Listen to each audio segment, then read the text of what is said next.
To'g'ri burchakli ABC uchburchakning perimetri 72 santimetrga, CM mediana bilan CK balandlik orasidagi ayirma esa 7 santimetrga teng. Gipotenuza uzunligini toping. Hop, CK balandlik, CM bizda mediana. Katetlarni AB va gipotenuzani C bilan belgilaymiz. Dastlab uchburchagimiz to'g'ri burchakli uchburchak bo'lgani uchun mediana gipotenuzani yarmiga teng. Balandlik esa katetlari ko'paytmasini gipotenuzaga nisbatiga teng. Ular orasidagi ayirma 7 santimetrga teng. Demak, biz chizmamizda ko'rinib turibdi.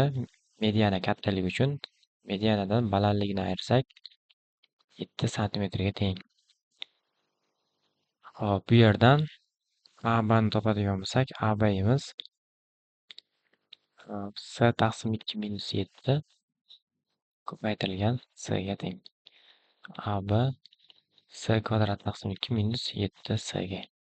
Ikkinchisi, perimetri A plus B plus C imiz 72 santimetrga teng. Bundan A plus B imiz 72 minus C. Ikki tomonni kvadratga ko'taradigan bo'lsak, A kvadrat, ikkita AB plus B kvadratimiz 72 ni kvadrati minus 144 C plus C kvadratga teng.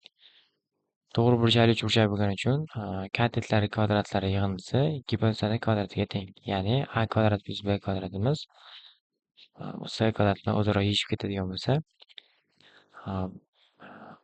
2 ko'paygan ABimiz 72 ning kvadrati minus 144 C. O'rniga olib qo'yadigan ABni unda yuqori topganimiz olib qo'yadigan bo'lsak, 2 ko'paygan C kvadrat taqsim 2 minus 7C 72 ning kvadrati minus 144 C. C kvadrat minus 14 C tenglik 72 minus 144 C ga teng. Ushbu kvadrat tenglarni yechadigan bo'lsak, C kvadrat plus 130 C bu yerda kvadrat bor edi. Minusdan 72 ning kvadrati teng 0. Hop, endi buni ko'paytirishga ajratadigan bo'lsak, C kvadrat plus 130 C minus 72 ni 8 ko'paygan 9 yana 8 ko'paygan 9 deb yozamiz, tenglik 0. C kvadrat plus 130 C 64 ko'paygan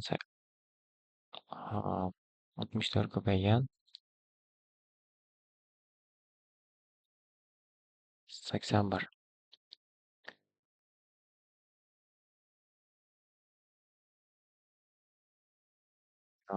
Tenglik C kvadrat plus 130 C minus buni 2 ko'paygan 32, ya'ni 32 ko'paygan 162 ko'rinishda yozsak bo'ladi, tenglik 0.